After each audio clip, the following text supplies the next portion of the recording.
Now you know.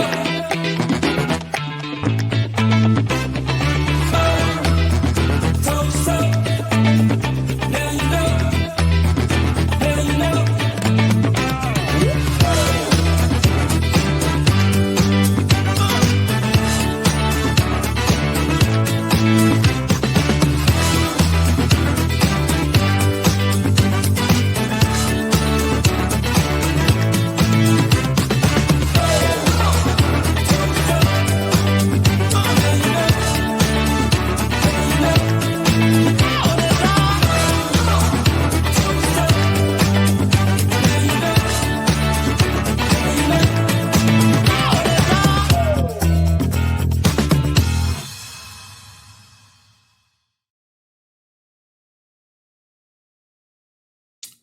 Welcome to the Talking Shop podcast. It is Monday night for us. Probably what, Tuesday night for them?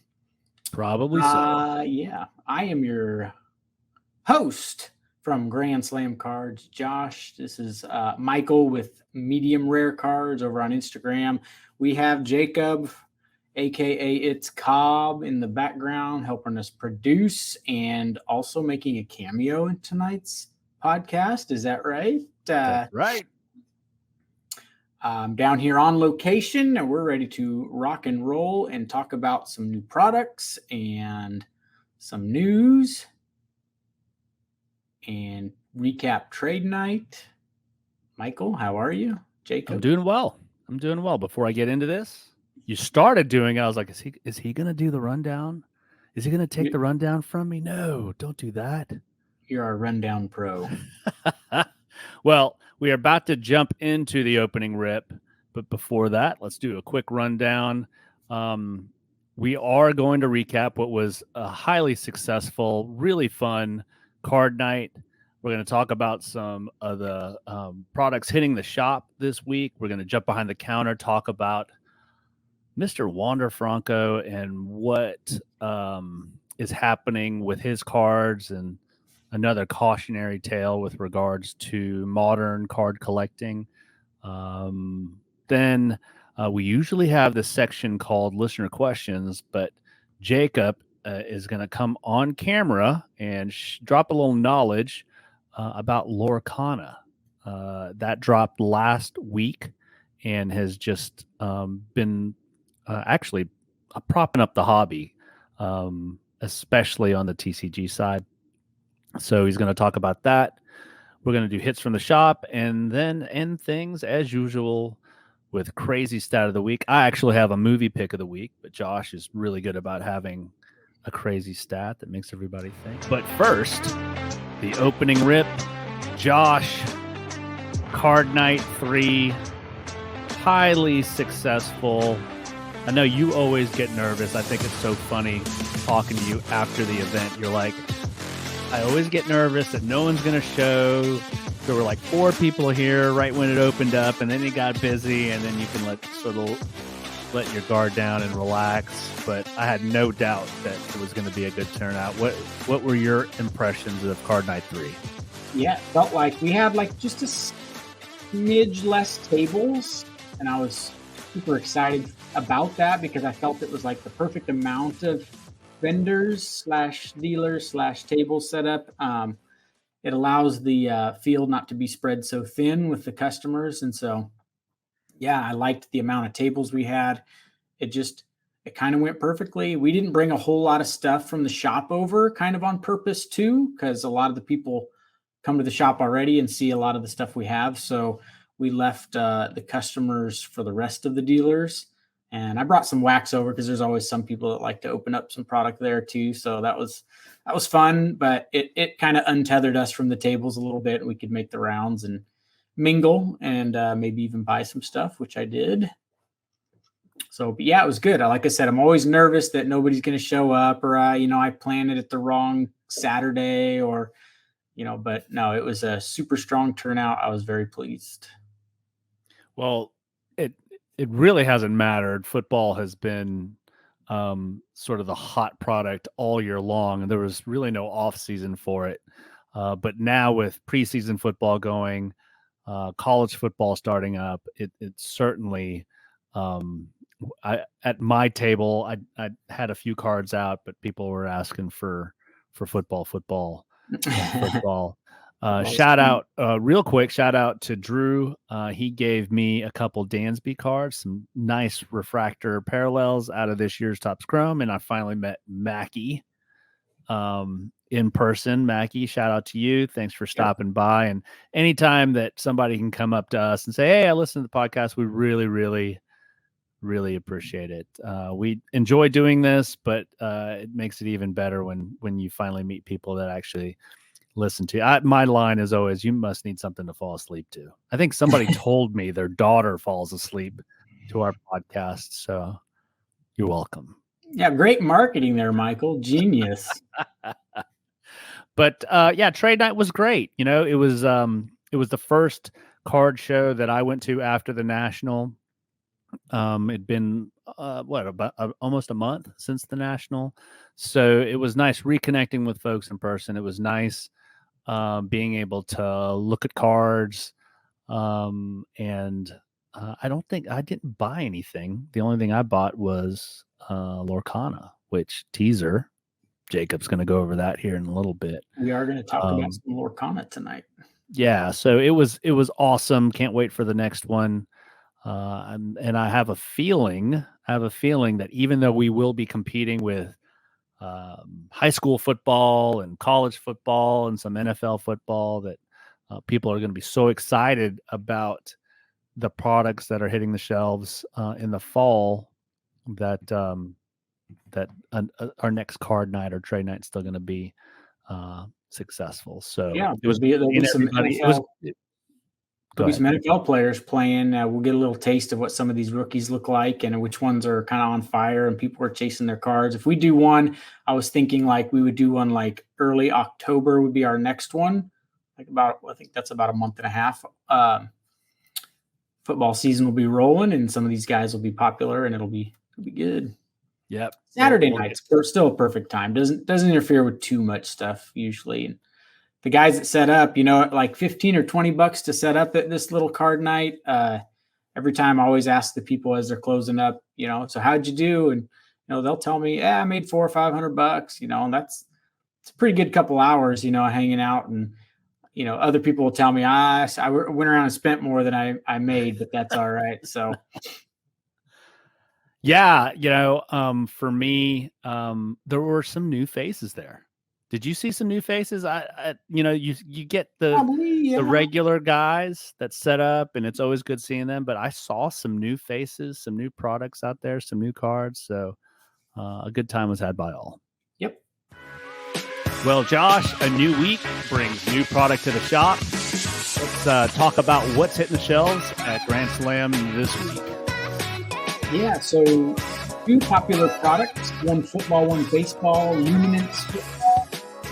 One of those always early products, rookies still in their college unis. The best photography in the hobby box product for football. So that is Wednesday, along with Topps Pristine Baseball, another really juicy baseball product. Seems to be kind of hard to get after that first initial wave of selling it because I don't think they make a ton of it. But it's a really cool product. Those are two good products this week. It's a little bit light still. I think we got a couple weeks before stuff starts hitting really hard. But Luminance football, Pristine baseball, obviously Lorcana came out Friday. So that's new in the shop since the last podcast. Sold the daylights out of that. We had to limit customers. For those of you sometime in September, which is only 10 days off, we'll be getting another wave of Lorcana product in the form of more booster boxes. So we sold out of almost all the pre-made decks we had, and I've got another batch of those coming Thursday for people that want to snag a pre-built deck to sit and learn and play. And then I think there's something else. Just a few little TCG products that come out on Friday. So a light week overall, but a few nice products for sure. Well, for you guys that have listened to the podcast, you guys know that I'm a sucker for like Stadium Club. Um, Another product that's been out there that I hardly ever see in the wild is called Photogenic. So I love these products that have great photography, luminance, some of the best photography you're going to see. It's full bleed. There's not a border around it. Um, it does present the rookies for this year's class in their college uniforms, but that's probably the only thing that I would say is a quote unquote knock against it. It's a beautiful product that stands up. Anytime that I'm looking through, my football box and I see luminance, those are the cards that I slow down and take a look at. So love that product. I do want to unpack, no pun intended, Topps Pristine Baseball. We were talking about this in the pregame. I don't know. Let me just share my screen. We were talking about this in the pregame, and I'm going to share my screen with the cardboard connection page. And you can see, and this is the one thing that I looked at. So you're going to see these inserts. That's what a base card looks like. You're going to see some of the refractor parallels. What's interesting here is the box break for this. There's always going to be an encased card. And that encased card is either going to be an autograph or a parallel. Now, the parallels that come in this encased cards, you could only get them in the encased cards. So there's a little bit of a premium on the parallels. You could see the pristine parallels that come out of the encased, and then these are your base parallels. But I was saying in the pregame that I love the fact that when you're looking at the parallels for this set, when you can fit the parallels on one line in cardboard connection, then I think it's a win for the collector, because you don't have 25 of them. It looks like you have 2, 3, 4, 5, 6, 7 at the most. So, Josh, what are your thoughts on Pristine? I know you've opened some of it in the past. I did not get to open any in the past. Probably if I could find it. You said that you're getting some of it. I would love to open a box of this, but thoughts on this product and sort of what makes it really sought after. Yeah, I think it's rather short printed. It's not, you're not going to see a ton of it out there. The cards look really good. It has that old throwback to Topps Pristine basketball. It has that look to it. I think last year someone pulled an Otani auto out of Pristine. That jumps out at me. So I think that happened last year, but we didn't get a lot of it last year too. It's just a tough product, and with things changing with Fanatics and Topps and all the places they have to ship product to, like you said, there's only 5 or 6 or 7 parallels of these cards, so there's just not a ton of it out there, which drives the price up. But it does make it really nice. It's a beautiful looking card. Absolutely. So, Luminance Football, Topps Pristine, Lorcana, come to the shop. Take a shot at some of this product, and maybe you can add to the hits from the shop if you open it up there. Now we jump behind the counter and talk about what the hobby has been talking about over the last few days. Our guy Wander Franco, if you saw the thumbnail for this video, did a little play on words there. Not all who wander are lost, the famous saying. This is not unfamiliar territory with regards to people either stepping out of bounds with regards to their lifestyle and what society deems as appropriate, to getting injured, to using PEDs. I'm not saying all these things are on the same level. I'm just saying that there's an inherent risk to collecting modern players. There's an old saying that goes, well, maybe it's not too old, but Charizard's never going to get caught beating his wife or kissing an underage girl or or shooting up drugs. So I mean, you'll hear some Pokemon collectors argue to that point, but yeah, that's just part of the risk of this. It can play in the other direction. Something could happen for the positive. While someone passing away is not positive on the hobby side, it inflates pricing. So there's things that happen like that you don't expect. But there is that risk. Tatis is a perfect example. Last year, it was the same feeling. Now, there's a lot of speculation about Wander. You know what I find strange about the whole Wander thing right now is if you go, at least this morning, if you went to ESPN.com, nowhere on their front page, anything about Wander. So I thought, oh, okay, well, there's a lot of stuff going on in the sports world. So I clicked on the MLB tab, nothing about Wander. So they're doing a good job about letting this lay low until the facts sort themselves out. I've heard a couple things that make him look not very bad. And then I've heard some rumors that don't look so promising. So it is what it is when it comes to collecting these guys.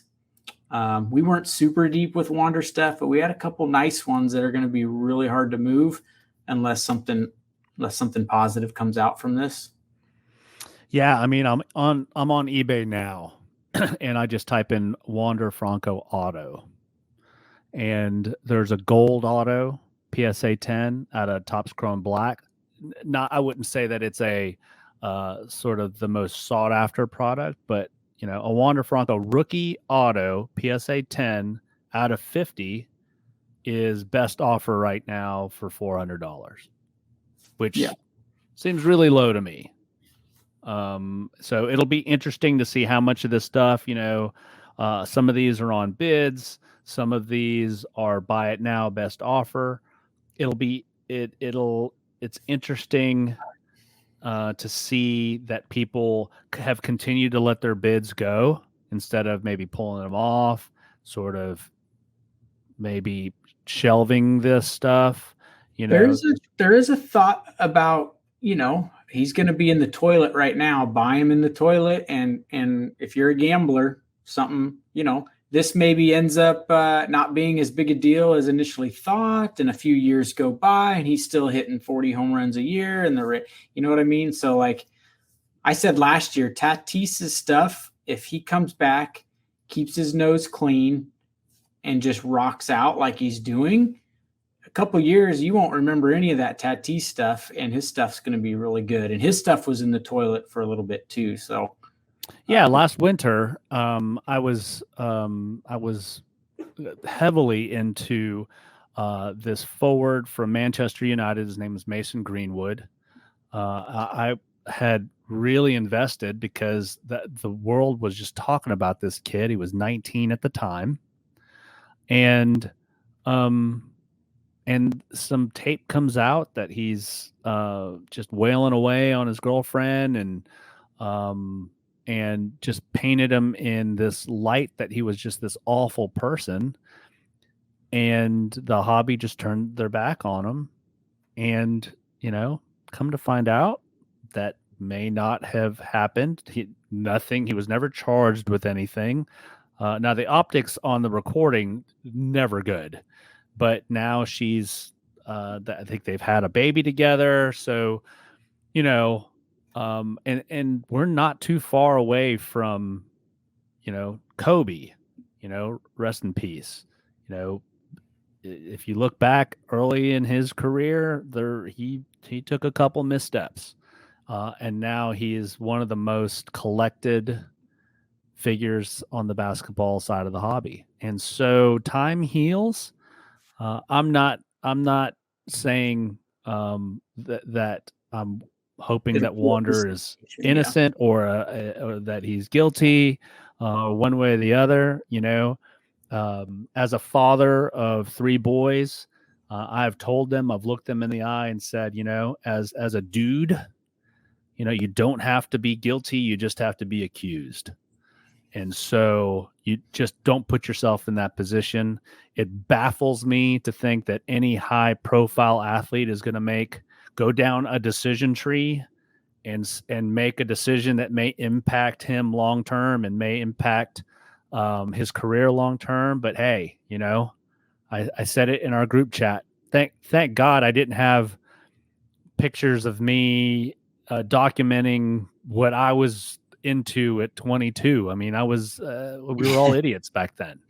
And so, hopefully for the alleged victim, I'm hoping that nothing has happened, and that this is just a case of somebody, wanting to take advantage of the situation, and that nothing happened. But there's a lot of smoke around this situation, so I guess we'll just see. But cautionary tale, guys.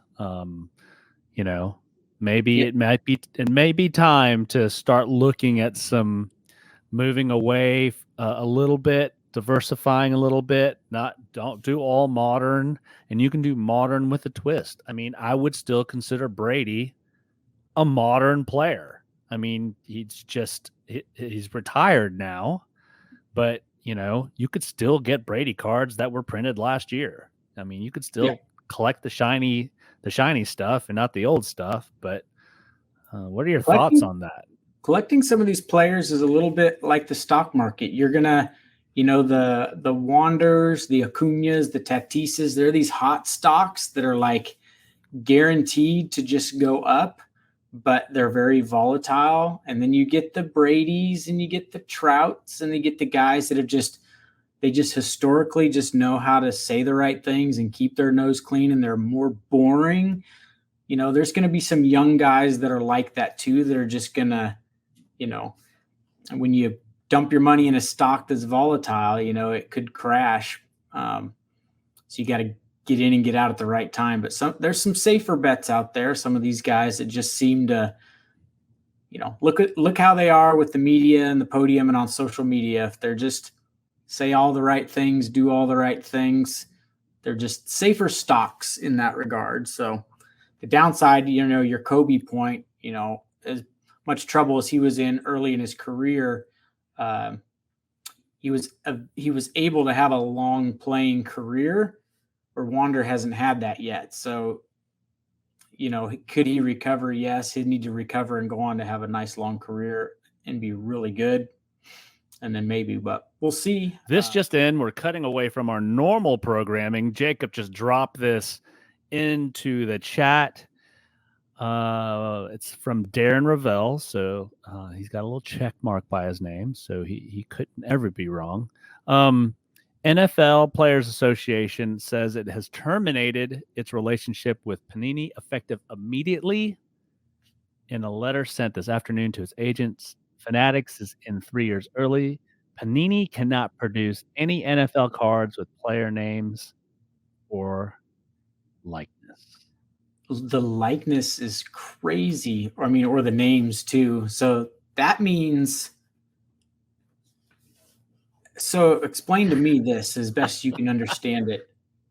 Leaf is able to use their name and likenesses. So how come Leaf can, but Panini can't? Do you have that answer? I do not. And I just recently watched Jeff Wilson's interview with Brian Gray at the National. And Brian never uses unlicensed on his products. He says player licensed. So I don't know if Brian Gray has individual contracts with individual athletes and not the Players Association, and that's why he can get away with it. That sounds probably correct. But with this, this isn't breaking news. This is shocking. Yeah, this is foundation shaking to the hobby. I'm curious. I'll be really curious to see because there's some products now that are already produced. Like, let's use encased football, for example. That comes out, I think, next week. And all that product has been printed and packaged and probably ready to go right now. I was going to pull up and see like encased football, Prism draft football, Donruss Elite football. That's in 10 days, 11 days. So that stuff's already been made, I'm sure. So those will still have, you get out to, I'm trying to find, just makes me wonder like what will be the cutoff and what product do they have right now? Yeah, people are texting me already. I'm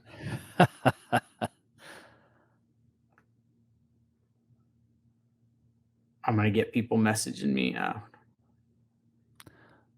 Well, for me, I don't know why one triggers the other. Like if the relationship between Panini and the Players Association is terminated, I don't know why that means Fanatics is in 3 years early.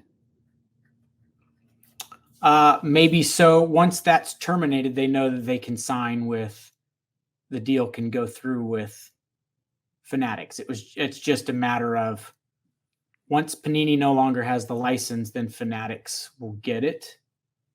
And the NFL decided to terminate that early by 3 years.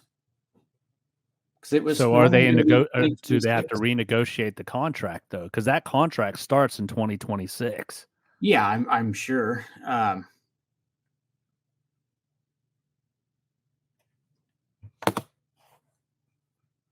Sorry, responding to a text.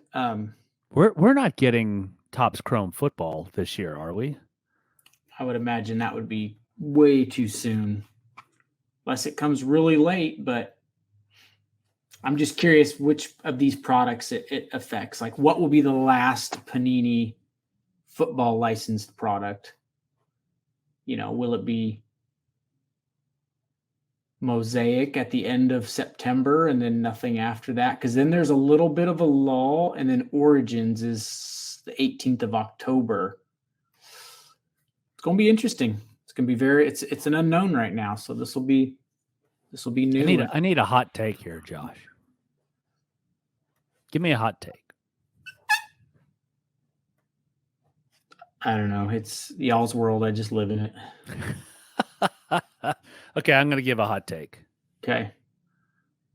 I am going to say that Topps Chrome football releases when the playoffs start. It's going to be a limited release with the teams that are in the playoffs.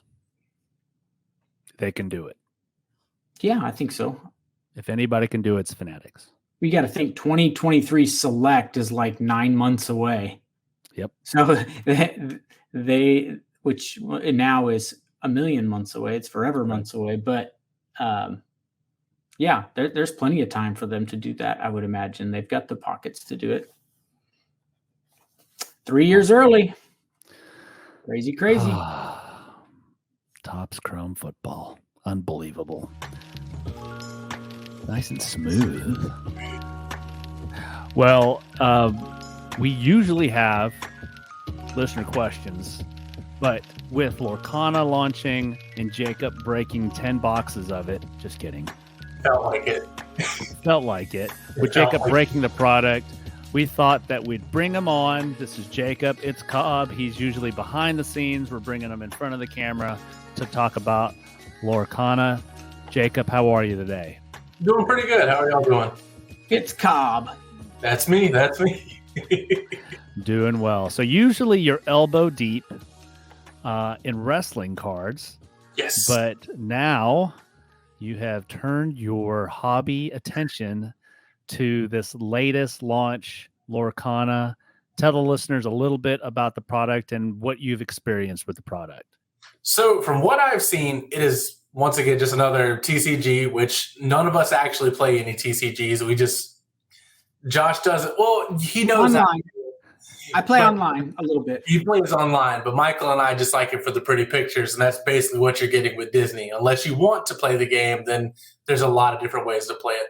Yeah, we sell some pre-built decks in the store. Sold a bunch of them. We've had some people buy a couple decks, sit down, and learn to play right here in the shop. And so we're going to do some sanctioned tournaments on it in the near future. I've got a person that has reached out to me that would be interested in running some of those, but we thought about doing maybe like the first one as kind of a learn to play tournament event, bring everyone in, let them learn to play, a little crash course, and then do a sanctioned tournament after that. And so For sure. We Michael and I actually talked about that in the video that we recorded over the weekend. So tomorrow, Michael and I have a Lumineers box battle going up. We both open a box of that and see who wins or not wins or whatever. Just taking a look at the product. And then this week we also have a booster box video and a gift set video. So I was busy ripping stuff open today for the channel. what was the most expensive Disney card you pulled out of Lorcana? Don't per booster box you get like one legendary, or what do they call it? I don't know, but like throughout the 3 boxes that I open, I have 7 unique legendaries. One of those is a holo, and I only got 1 duplicate, so I got like 8 total. So I was like, I'm pretty happy with that. So Jacob, I know that the big chase in these in this product is the enchanted. Absolutely. The enchanted parallel, the enchanted variation. Do you have a photo of that? Yeah, I got it right that you can share.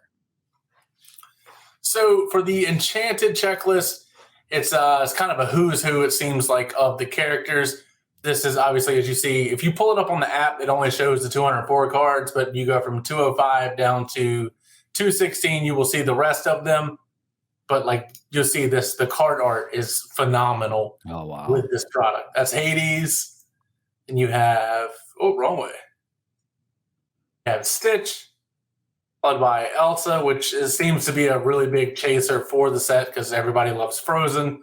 Then another big chaser is Mickey Mouse, followed by the Genie, another Mickey Mouse, Aladdin, Maui, Aurora, Belle, which is one of my favorite arts of the set, Simba, which I told Michael you could frame this and put this on a wall in your house. That's how cool this card looks.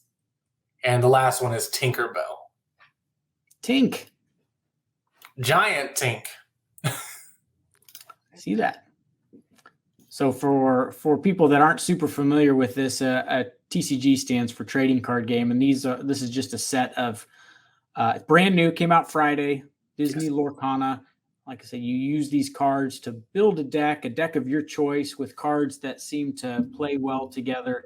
And then you sit down against an opponent and take turns playing these cards and until you get to a winner. So just like Pokemon / Magic, like any of these other TCGs. So, but this game will be really highly collectible also, because even on the Pokemon side, we get half collectors, half players in the store, just people collecting the sets and collecting the chase cards like these. And then this has, like we talked about, Michael, in the pregame, this Disney's got the legs, here to withstand, maybe some down sales months after the initial surge as the player base is building and people are learning about it. And I see a lot because I'm a big wrestling and Disney guy, so I'm both ends of the spectrum there. I don't really dabble in sports like you guys, but I noticed that Disney puts out like a couple Upper Deck products from like just from time to time, and then all kind of duds. But when it started with the Phantom Cacawow, the Disney 100 set a couple months ago, things really started taking off. Those boxes were 200, now they're 700 all day long, and they released a couple more products from that company. So they kind of set themselves up like volleyball for Lorcana coming out, and everybody's talking about it all over.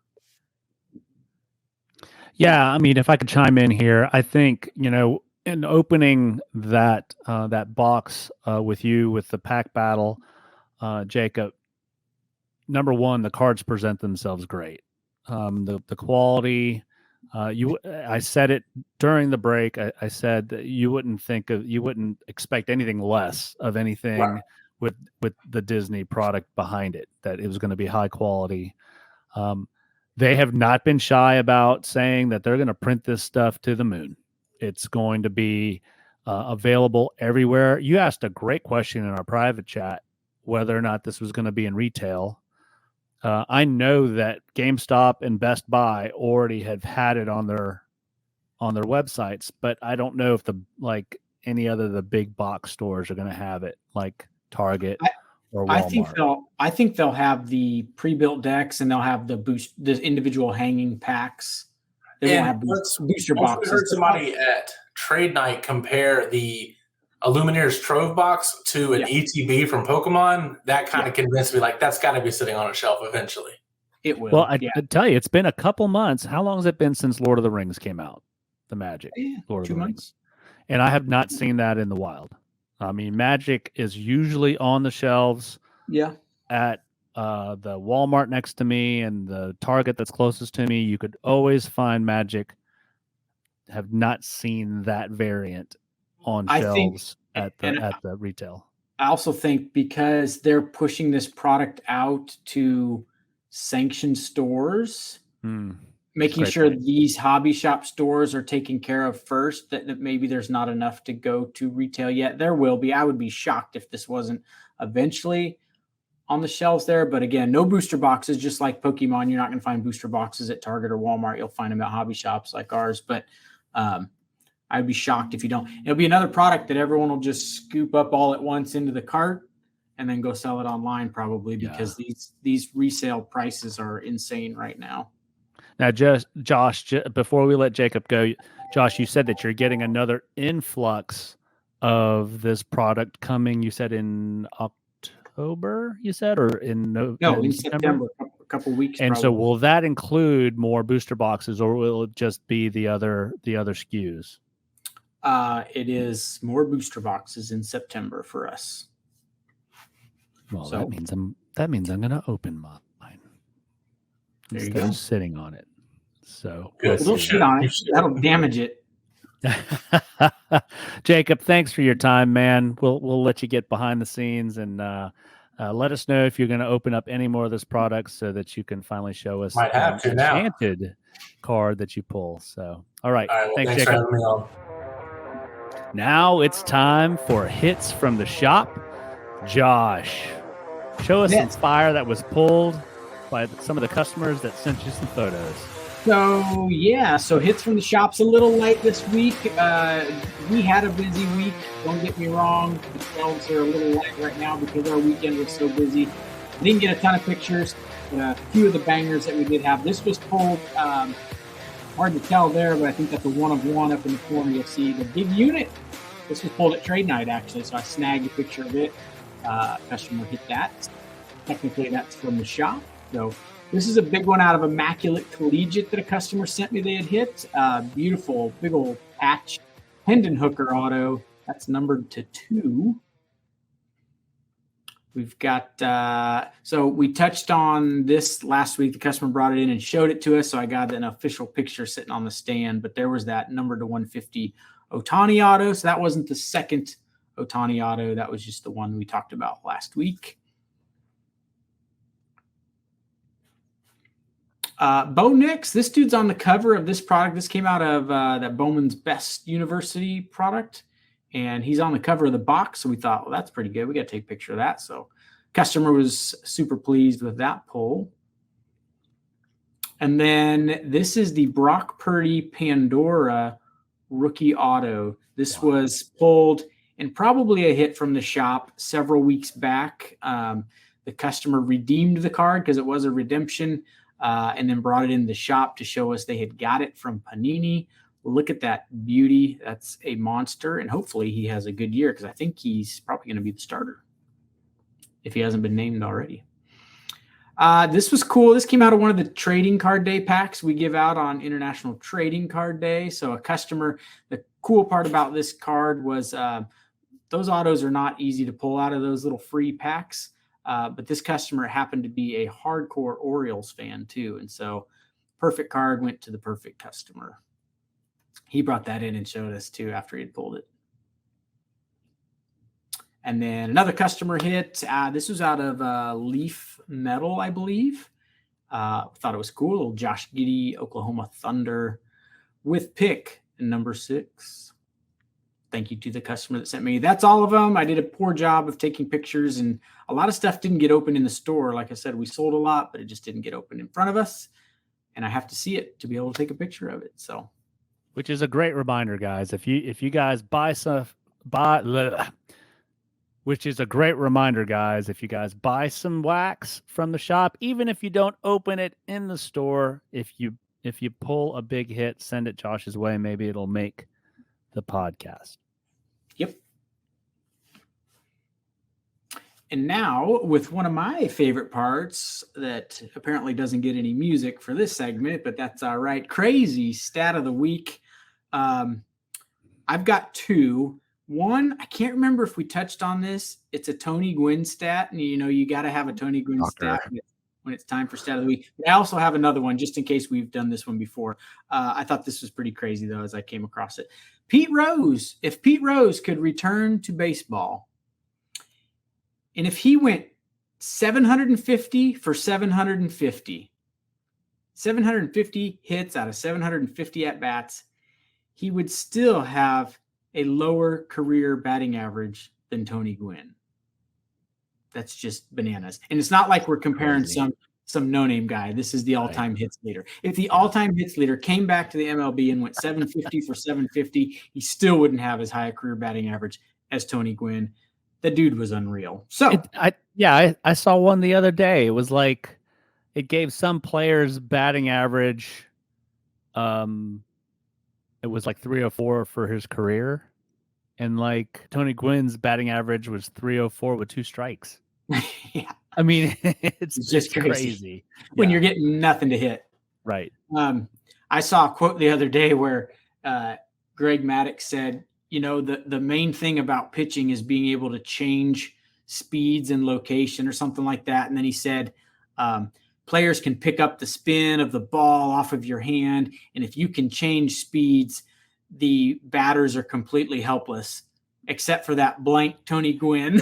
I love it. It goes to show you, even Greg Maddux just hated throwing against Tony Gwynn. He was so good.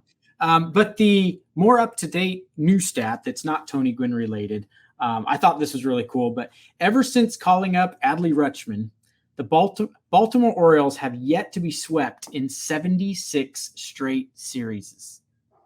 76 series straight since Adley's been called up. The boy is making some noise. And what, they still got Gunnar down there, right? Yeah. They're going to be a problem. They're a problem now, but if there was a franchise that was sort of built to take on the Braves in like a 10-year stretch, it's the Orioles. So, well, I don't have a crazy stat, but what I do have is a movie pick. I don't know, Josh, if you've seen the previews for this, but I'm a big fan of this kid. He played a character, Miguel, in Cobra Kai, the show. Yeah, I know what you're going to talk about. And he is the main character in this new superhero movie called Blue Beetle, which looks fantastic. It's like a kid, it's like a teenage drama, and Iron Man get mashed up. And so I'm looking forward to it. Hopefully the previews don't give away the whole movie, but movie pick of the week, Blue Beetle. Go see it. If you go see it before I do, let me know what you think of it. I heard it brought in 25 million opening weekend, which is like the worst opening weekend for one of that company. What is it, a DC or a Marvel? It's DC, right? I think it's DC. Yeah. So it brought like in the least amount a DC movie has ever brought in on opening weekend. So I'm not going to go see it. I hope it's good though. So that is what you call, folks, that's what you call a wet blanket. That's what that was. Just hey, you want me to be more controversial and stir the pot, right? Well, you want to go see the new Mission Impossible. I'm dying to see it. If you have made it this far through the wet blanket, please like, subscribe, comment, leave a review. We are like 10 listeners away on Spotify from being able to do some other things. So give us a follow on Spotify. Josh, anything to close things out? Any parting shots? Nah, just come see us at the shop, help keep your local card shop in business, and stay tuned on the whole Panini Fanatic stuff. That's going to be interesting. Absolutely. Thanks, Josh, tuning thanks in. for your time. Jacob, thanks for producing. And we will see you guys next time. Peace.